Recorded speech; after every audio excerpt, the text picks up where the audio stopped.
Dear listeners, welcome to Faces of Digital Health, a podcast about digital health and how healthcare systems adopt technologies. I am your host, Kjasha Zaitz, and this is the second episode of a short series about doctors who left clinical practice to work on digital health innovation. In the previous episode, you could hear Daniel Kraft talk about a new idea for more precise dosing of medications chronic patients with comorbidities have to take daily. He also shared his thoughts about the future of prescribing of digital health solutions. So one of my early projects that I recently launched is a website called DOCHealth. It's literally their domain, digital.health. And my view and vision for that is to become a powerful digital health formulary. So if you're a clinician seeing a patient with diabetes and hypertension and smoking and depression, you can find the wearables that might help them manage their atrial fibrillation, but also an app to help them with their smoking cessation or their mindfulness training to help their depression. So we can start to prescribe tools, apps, solutions, wearables, etc. Those would hopefully can be paid for by different payers when it's appropriate. And then the data can flow back in a meaningful, useful way to the clinical teams and to the patients themselves. In the upcoming 2 episodes, you will hear from a Spanish doctor, Guillem Serra, who became a serial entrepreneur and, among other things, founded a platform enabling patients to chat with doctors and specialists 24 hours a day, 7 days a week, in a secure way, with all the tools and compliance needed for healthcare. You have to imagine Medico as the WhatsApp of healthcare. It works the same way. So it's like having the WhatsApp, but instead of having friends, you have doctors. These doctors have a green ballot on the bottom left of the picture. If they are green, it means that they are available and they have to answer in less than 2 minutes. And you just need to click on them and start talking. And you can talk as long as you want. This is one of the most important things. And another thing that also it's very important to us is that once you talk to a doctor, he's assigned to you. So anytime he's connected, we will prioritize him instead of other doctors with the same specialty. I also spoke with Owain Rice-Hughes, a UK surgeon who built a solution to fix inefficiencies in the referral system and make it easier for GPs to access specialist expertise immediately. This can increase satisfaction and efficiency on both sides. So the points you were making and the points that some of the specialists were making to us right at the beginning was, why would we give up our time to give this advice? What's in it for us? And actually, when we started to think about the problem differently with them and start to think, actually, what is causing you problems in your day-to-day work? And actually, what's causing them problems often is the unpredictability of the work. And often they have to see these patients anyway, but they're seeing them, in the accident and emergency room, for example, where they have to go to, and at a time that they are not expecting those patients. And actually, what Synapses has allowed them to do by connecting them with the people who are sending them these patients, they've allowed them, one, to understand the problems even before they arrive, and they're able to organize their work. So by deferring some patients who don't need to be seen right now, they can change unscheduled work, so emergency work, into scheduled work. And that's very valuable to them. But before we get to that, today's discussion. You will hear an insight into how is paperwork complicating coordination and management of patient care, and how a task management tool designed specially for healthcare by a GI pediatric specialist, Michael Docktor, is solving this issue. Until recently, Michael was one of the driving forces of digital health innovation at Boston's Children's Hospital. As you will hear, he is still partially working as a doctor, but spends most of his time as the CEO of DOCHealth, a simple HIPAA-compliant task management and collaboration platform designed for healthcare. Enjoy the show, and if you haven't yet, make sure to subscribe to the podcast to be automatically notified about the mentioned upcoming episodes when they will be published. There's a list of links to all the solutions presented in this series in the show notes. And to get more info about the series, go to the summary blog post on our website, www.facesofdigitalhealth.com. Now, to the discussion with Michael Docktor.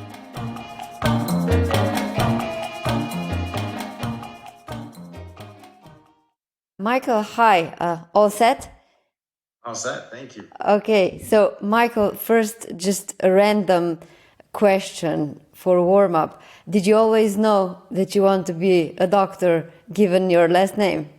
I had very little choice in the matter. No, there's a video that my parents recently uncovered from me when I was around 4 years old, saying that I wanted to be a doctor. So I have video confirmation of this long-term life desire. So yeah, the name probably helped. It was a little bit of a setup, but yeah, because there's this whole theory about nominative determinism, where the name is supposed to determine what our profession is going to be. So, for example, some examples from medicine are that there's a Dr. Gary Alter who's a plastic surgeon, or Dr. Russell Brain was an eminent British neurologist, and we could go on with examples. So that's why, when I saw your last name, I thought, well, that's an interesting combination. So there's something to that, I firmly believe. Certainly made for a very easy, essay for my medical school applications. But it's there's something to it for sure. You are a GI doctor. Can you perhaps explain why did you choose that specialty? Yeah, without telling you the whole long story, which should take up the bulk of this episode. So I'm a pediatric gastroenterologist. The short version is that my sister got sick when I was around 6 or 7 years old with a GI condition that they thought was Crohn's disease at the time. And she was very sick. She was in the hospital, and this prominent and magical doctor came in from New York City as a consultant to my sister's case, and ultimately diagnosed her with something called C. difficile, which is a type of intestinal infection. And they started her on an antibiotic, and she got better. And she followed with this gastroenterologist, and I used to go to the visits with them as a little kid, and never really at the time appreciated that this guy was like my hero. And I, basically followed in his footsteps. I followed him and ended up doing rotations with him throughout college and medical school. And, again, kind of without even realizing it, very much wanted to follow in his footsteps. And so that was the short version of that story. So just to stick with gastroenterology for another second, I have another very random question. Anyone who's gone through colonoscopy without sedation knows that for some reason it can be a very different experience based on how much experience does a doctor have with the procedure. So why is that? Why are the levels of pain in colonoscopy so different based on the skills of a physician? Yeah, well, I guess two things. One is, in pediatrics, we don't do that for a reason, because we want people to remain comfortable. It makes it a much more difficult procedure for the endoscopist, for the proceduralists, when the patients are awake and feeling everything and resisting movement and stuff. So in general, I would say we try to avoid that. Having said that, it's like anything. You get better with time. Why are drivers that just, are getting behind the wheel for the first time more likely to crash, or more likely to, be a poor driver versus, someone who's an expert driver? So I think, it's perhaps a poor analogy, but for sure, your comfort with the device and, patient's tolerance to discomfort and navigating and moving, it gets better over time. So for sure, I'm someone that's been doing endoscopies and colonoscopies for, a dozen years. I'm a lot better now than I was when I first started. Are you still working in the clinical practice because you have your own company? Yeah, so I'm still doing clinic at Boston Children's Hospital. How much? Is it just like on a weekly basis? I do it a couple times a month, which is enough to give me the time I need to dedicate to my startup, but also still taking care of my patients. One of the interesting projects that you were involved in before starting DOCHealth, you were involved in a bunch of projects, which perhaps you can mention a little bit later, but one of them was a VR solution. And I was wondering if you could tell us a little bit more about that. So basically, Voyager was a solution to help patients better understand what happened during the procedure. So can you take us from there?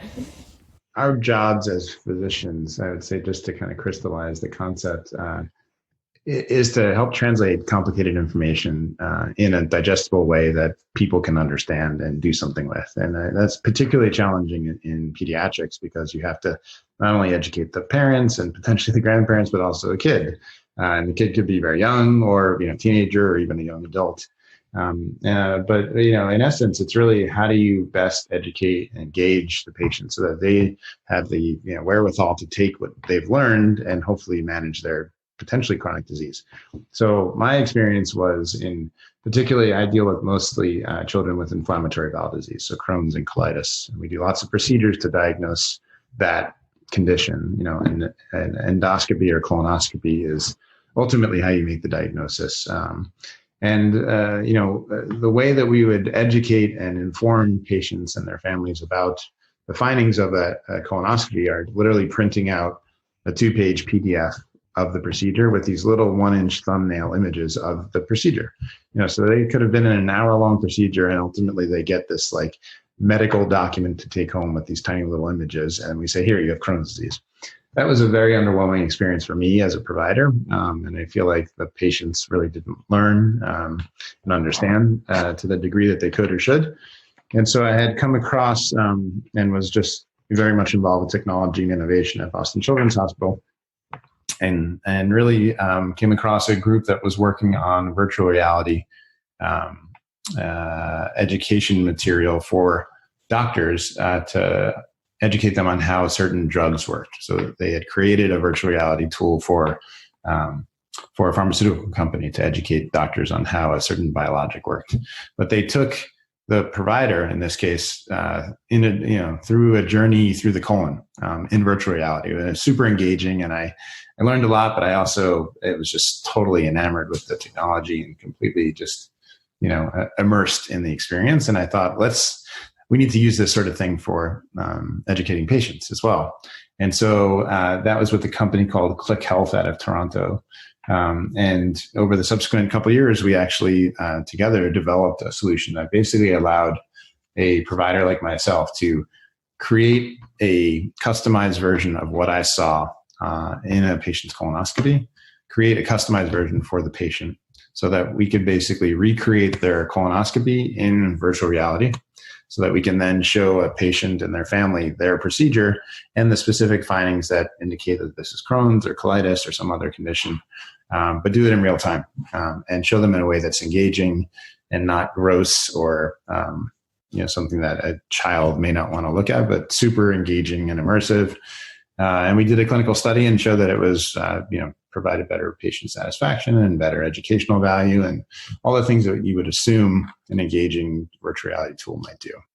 So I was actually wondering what is the actual output of that kind of an experience. Obviously, the patient understands things better, but how does potentially the care that follows improve? Because in the research paper that you wrote about this, there's some statistics saying that research shows that 40 to 60% of patients can't correctly report what their physician expected in, let's say, 10 to 80 minutes after they were provided with information. And other research also demonstrated that over 60% of patients interviewed immediately after visiting their doctor misunderstood the directions regarding prescribed medicine. Unfortunately, we haven't done the sort of long-term impact of educating and engaging, particularly pediatric patients, about their disease. But the assumption, a lot of this is based on what they call Lay's principle, which is that better understanding, better educational value leads to ultimately better patient outcomes. And the assumption baked in there is that if people are more engaged, they better understand their condition, they're more likely to adhere to their therapies, and therefore their care may be better. And so, we need to do a longer term study to truly see, are there better patient outcomes? But for sure, the educational value was demonstrated. The patient satisfaction values were clearly demonstrated. So it makes intuitive sense that a more engaging and sort of educationally valuable tool is going to ultimately provide a better experience for patients, particularly pediatric, and the hope is that there's long-term benefit there. Perhaps the fact that you actually understand what happened during the procedure can also increase the trust that you have in your doctor, because, I've been to colonoscopies and then a doctor there says, yeah, everything's fine. And then you get the discharge letter or just, the whole medical record, and there's things written in the language that you don't understand, and it doesn't sound as great as the doctor said it was. Exactly. It's that medical jargon. That's the document that we hand patients right now. And so our belief is that a more patient-centric, sort of digestible and informative tool. This is, we've made it very not only customizable on the provider end, so we can add features that we saw to make it personalized, but we also, allow patients to take it home. It's an app that they can download, so they can take it home. They can share it with their families, and they can show them, what they've learned and what they've experienced. And you have quite a long history of passionate engagement in digital health. So when you began working as a medical doctor at Boston's Children's Hospital, you became the director of clinical mobile solutions in 2013. You also founded the faculty of Boston Children's Hospital's Clinical Informatics Fellowship, which aims at exposing trainees to clinical mobile solutions, and you did a lot in innovating in healthcare IT, became the clinical director to the Innovation and Digital Health Accelerator. So can you take us through the journey of how the culture around technology was changing, how the cultural shift happened in parallel with the technological development? Yeah. Well, I guess for any prospective physician who wants to be either entrepreneurial or technical, I took an interesting kind of relatively circuitous route. But, I think that the overall message is to be curious and follow what you're passionate about. And for me, I was, funny enough, I was in the lab during my gastroenterology fellowship, and I found myself really being enamored with this new device called the iPhone and this new concept called the App Store.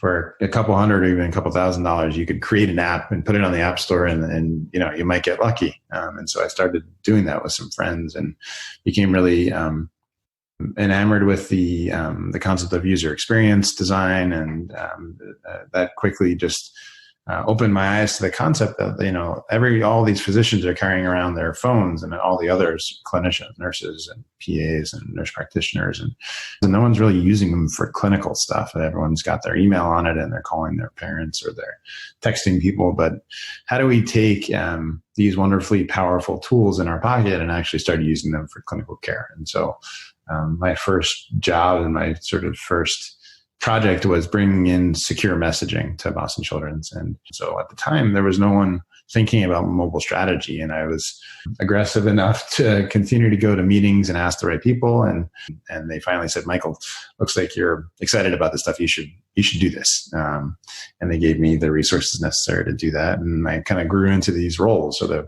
one of the founding faculty members of our clinical informatics fellowship. I wouldn't take any credit for the program itself, which is wonderful, that my colleagues started, and I was just one of the players in that. But a kind of long-winded way of saying, do what you're passionate about. If you're at a place like, Boston Children's, which is just incredibly resourced, and despite the fact that it's an amazing place, there wasn't anyone focused on the things that I was interested and passionate about, and they gave me the agency and the resources to do that. You began working in the clinical practice right around the time when HITECH Act was passed, so that was a part of the stimulus package to drive EHR adoption in the US. So how do you remember the consequences of that act and what followed? So the rapid adoption of electronic healthcare records, were they already in place when you started working, or did you do a lot of things all on paper and just started implementing EHRs? I did my residency at Children's Hospital Los Angeles, which was on Cerner in 2008 when I started there. Then I moved to Boston Children's in 2008, and they were also on Cerner. So they were well ahead of the pack, I guess, as far as being academic institutions already on the electronic health record. Certainly the stimulus led to greater adoption and sort of deeper dives into trying to make things more electronic across the board, across the enterprise, and provided some stimulus to allow the resources to make it all better, faster, more deeply integrated. But the truth of the matter is that my experience has always been in enterprises with electronic health record already in place.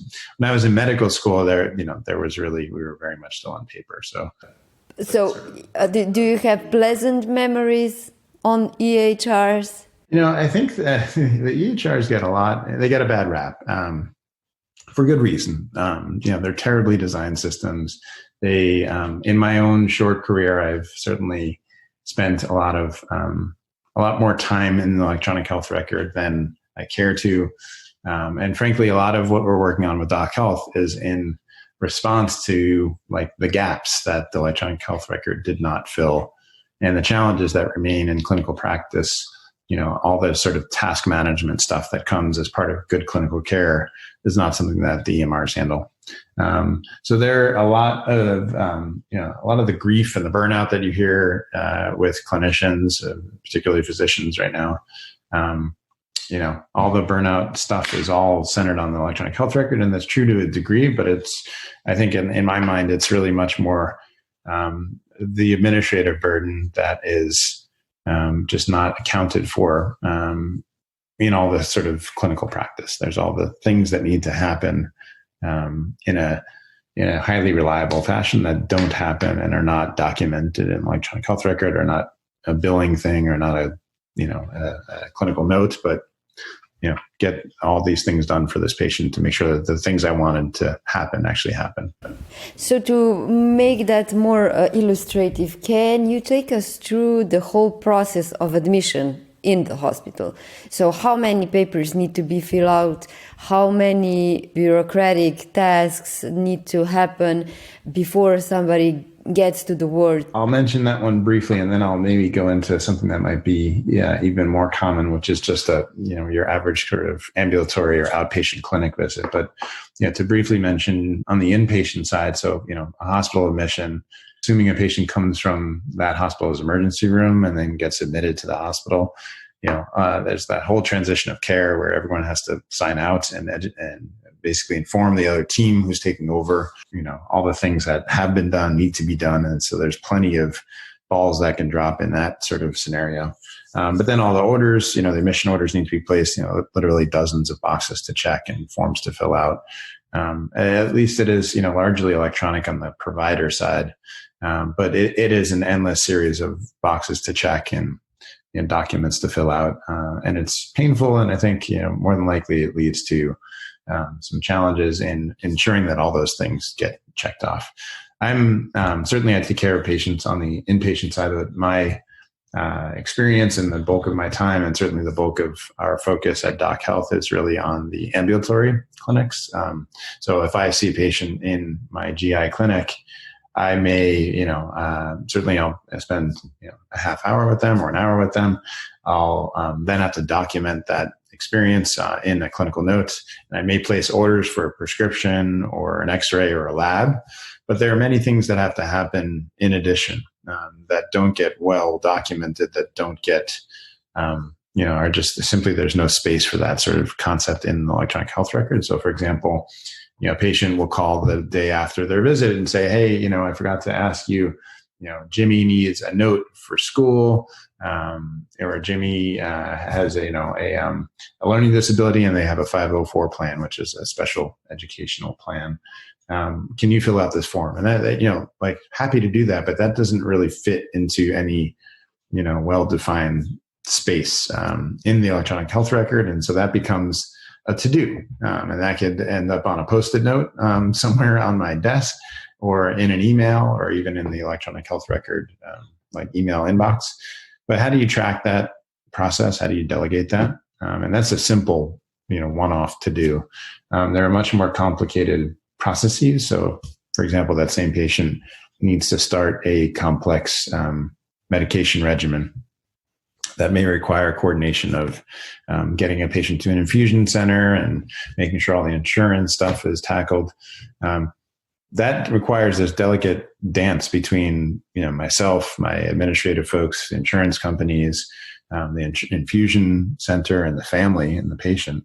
And how do we sort of coordinate that magic, all the sort of tasks that go back and forth, and how do we make sure that all the steps are taken appropriately? How do we see where that process is in flight? And so that's, what we've created with DOCHealth is really just a platform that allows teams to work together in a unified way, so that workflow, the back and forth phone calls and the back and forth tasks and all that can be done in a highly regimented and highly sort of reliable way, but also in a way that can have the accountability necessary and the visibility by the team to see where it is.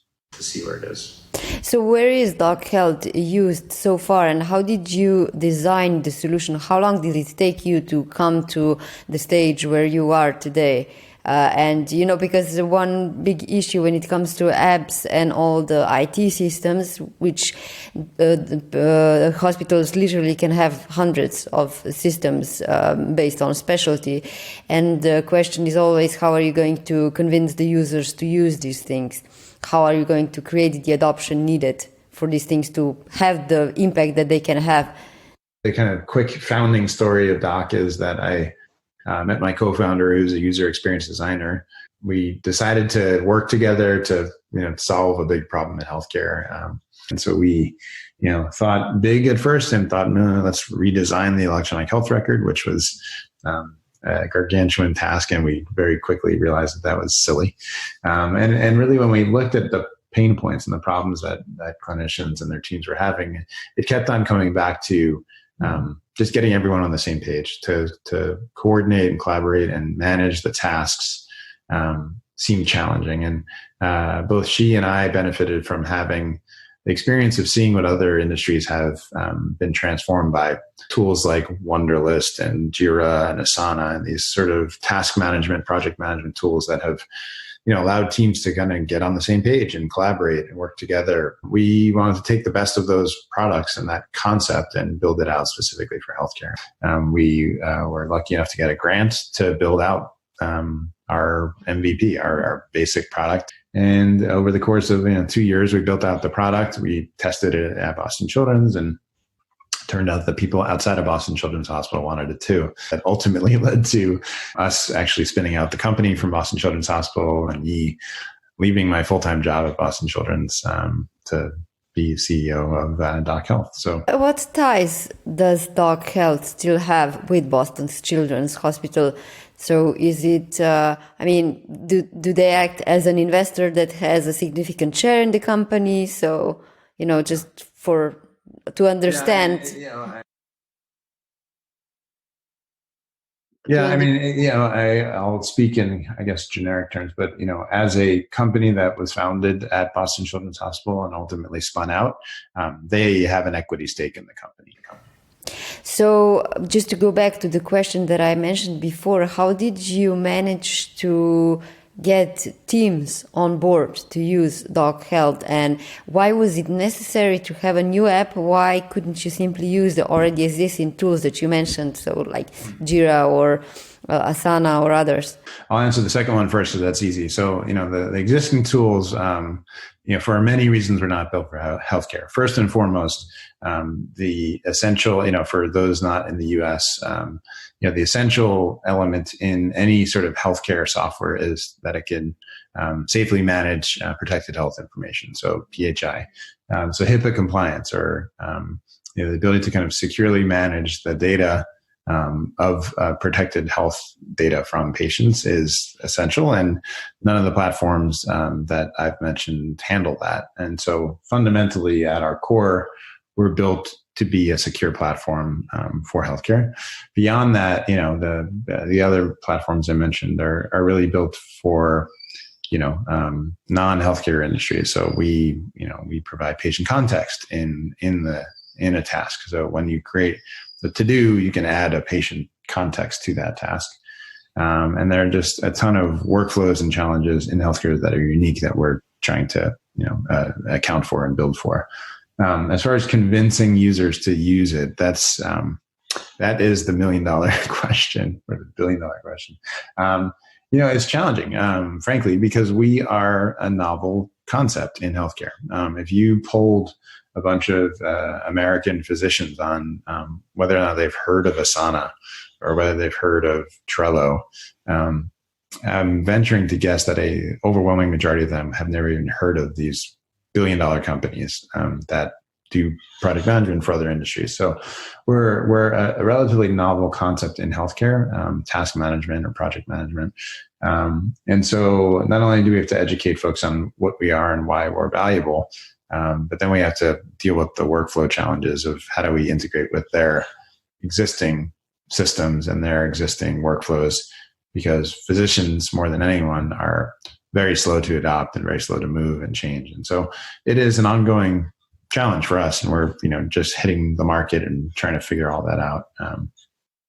But to which extent do you actually need to integrate with the existing systems?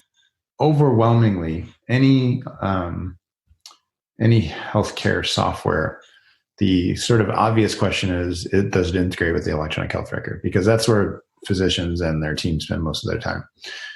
Our supposition and our sort of approach is unique in that we don't require electronic health record integration to have value. And I think that's part of what makes us really nimble and allows us to operate at much lower cost to the providers, but also we can be deployed in a practice in 5 minutes, which you cannot say about almost any other healthcare software.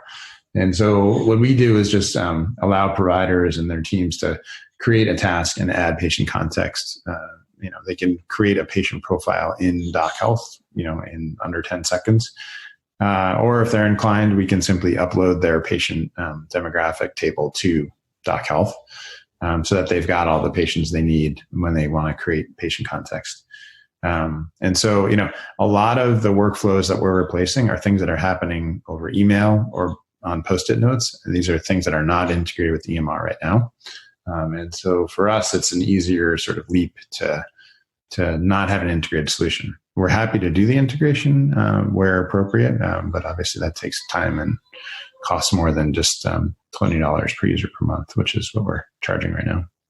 I still want to learn a little bit more about your experiences with healthcare IT and technologies in the hospital. The more that I think and the more entrepreneurs that I'm meeting, the more I see that a lot of doctors are actually addressing management issues, with all these digital solutions. So perhaps just a comment that you can add there in terms of how are technological solutions complicating the whole workflows in the hospital, and or are simply the solutions that are getting in healthcare so badly or so poorly designed that you need to fill so many gaps that are created with these systems?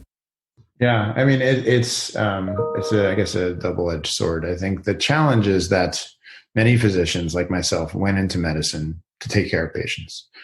And the reality is that we end up spending most of our time doing administrative stuff.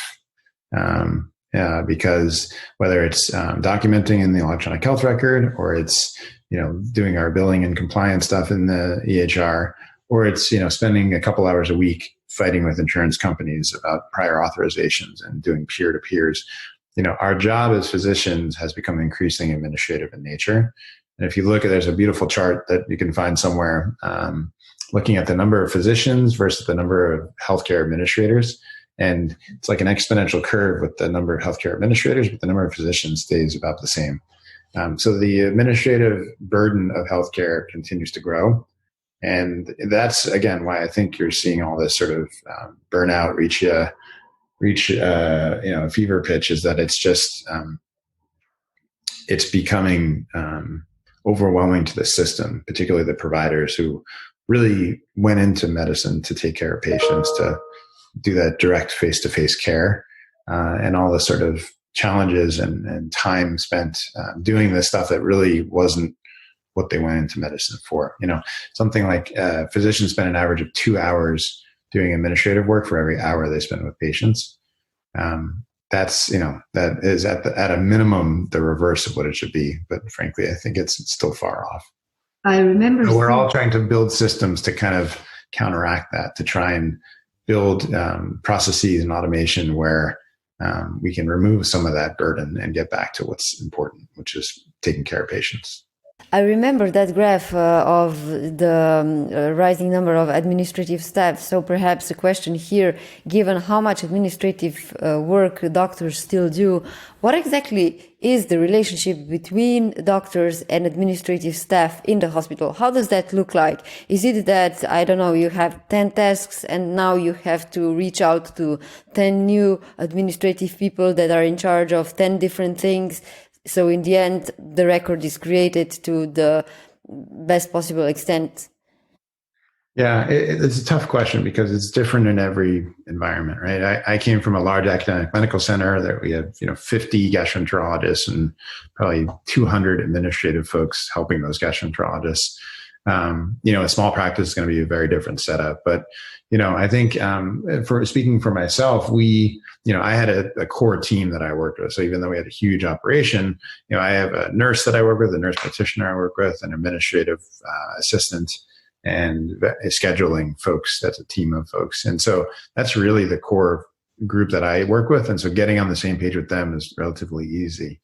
A lot of the administrative burden that I'm referring to is not only that internal team, but also the insurance company over here. And there's, 8 different insurance companies that we may be dealing with, and the pharmacy here, and the infusion company here. And, there's just so many balls up in the air and so many different players in the ecosystem that's where this sort of administrative, thing just continues to exponentially grow.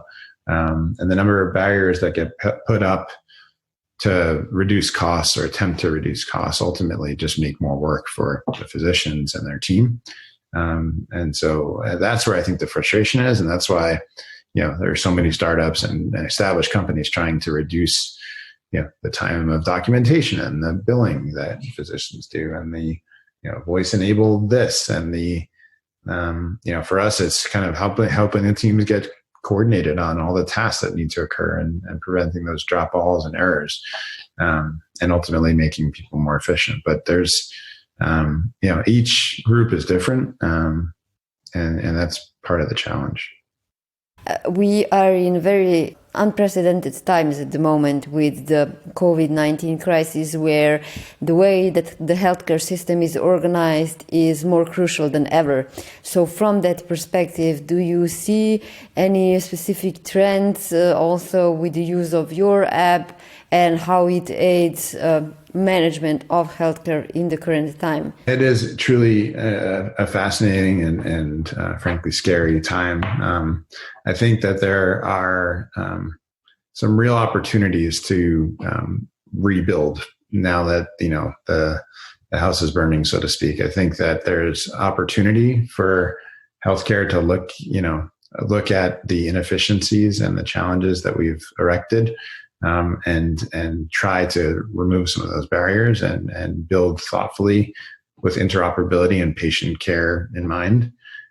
So, for us at DOCHealth, just brief comment on our COVID response. So, we built a platform that helps teams get on the same page and put structure where it doesn't exist. And so, very early on in this process, early March, we put out a call that basically said, if anyone who's dealing with COVID as a healthcare provider needs a system to help them get organized, DOCHealth is free to use, and that remains true.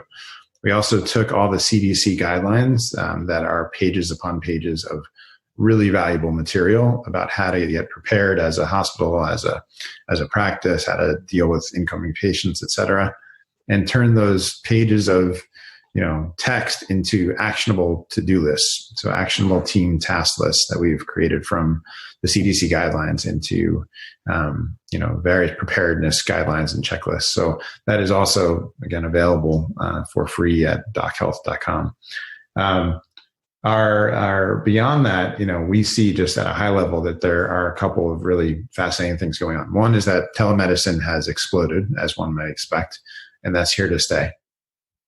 And so the sort of paradigm or the sort of models of care are going to change. There's going to be a lot more remote patient monitoring. There's going to be a lot more care at a distance. There's going to be a lot more telemedicine.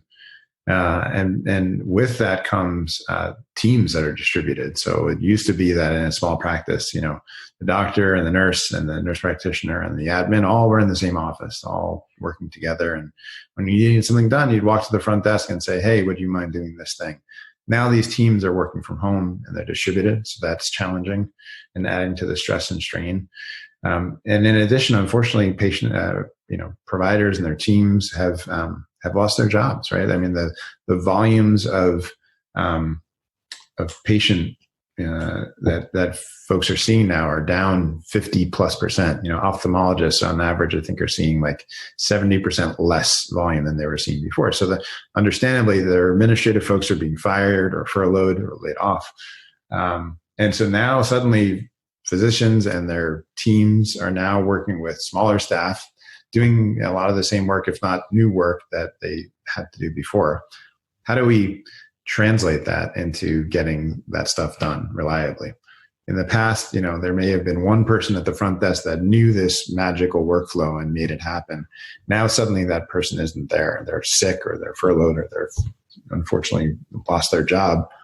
How do we manage the process that person used to do in a way that we can reliably check the box and make sure that the things that the patient needed to get good care, how do we ensure that those things still happen? So I think that COVID has surfaced some real pain points in healthcare, and I think we're well positioned to help solve some of that. Some people do say that, the healthcare system changed more in 20 days than it did in the last 20 years because of what happened. Yeah. No, I mean, just as an example, I have been practicing telemedicine for, 7 or 8 years. I think as an institution, we would do on average 20 virtual visits or 20, telemedicine visits per day. In the matter of a week in March, we went from 20 to over 1,500 as a hospital in a day, in a week. So the volume continues to grow. So, telemedicine as an example is just something that will forever transform healthcare. And I've firmly believed in it for a very long time. Now it's nice to see that patients are accepting of it. Insurance companies are accepting of it. I think the pendulum will swing back a little bit. Right now it's a total, the Wild West and a free for all. And there's many platforms and the licensure stuff has, been opened up just to help in the response. But I think that, that will swing back a little bit, but overall telemedicine will be here to stay, and remote care and remote patient monitoring will continue to grow. It's clear why telemedicine is so welcomed by patients. For one thing, you don't have to drive maybe an hour or more to the doctor's office and to the waiting room before seeing a doctor. But perhaps just from your doctor's perspective, how does that change your stress levels in providing medicine if you do telemedical visits all day? Yeah. I find it to be enormously rewarding. It's for me, again, I've been practicing it for a while, so I have the perspective.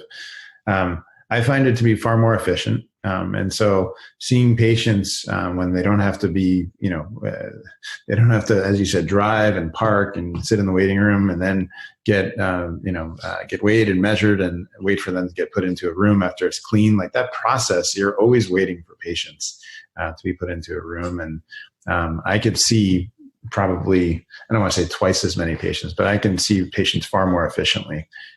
So that leads to a better experience for me as a provider. I also get to see, particularly in pediatrics, I get to see children in their native environment. I get to see them comfortable on the couch at home. They're playing with their pets. They're relaxed. It's just a different experience for them as opposed to being in the cold, sterile environment of a hospital, even if it's a beautifully designed children's hospital.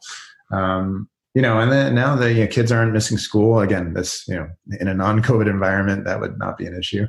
Parents aren't missing work. It's just a much overall better experience. It's not for everything in every condition. And just to be clear, I mean, I'm someone that deals with many patients with chronic conditions like Crohn's and colitis. These are, lifelong conditions that we have to track closely. And so I'm seeing established patients for their follow-up. And in general, these are just, you're checking on them, on their symptoms, on their life and how they're coping, on their, perhaps response to therapy or side effects to medications. And so these are things that can easily be conducted over telemedicine, and there's very little lost in that regard. What about the administrative burden? Is that decreased in any way if you do telemedical visits? I think it's more efficient, honestly. And so I think that the administrative burden doesn't go away, but because it's a more efficient experience, you can, leave a virtual visit and tackle all the sort of like, to-dos, the tasks that come as part of that in a relatively seamless workflow because you're still at the computer doing your thing. And so that's why I have my DOCHealth window open and I've got my virtual visit thing set up.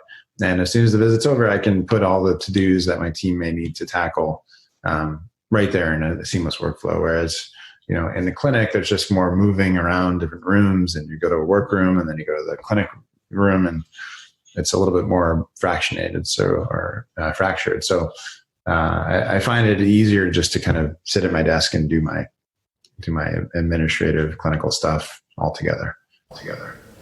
Telemedicine was a very obvious, star when the COVID crisis began. The use went up for hundreds of percentages, and there was a general perception that healthcare is never going to be the same even after the pandemic ends, because new habits are going to be formed, and if insurance companies don't pull back the support for telemedicine, which was also one of the main drivers for the use of telemedicine now, because Medicare decided to cover it on a broader scale. So that was just one big change that happened now.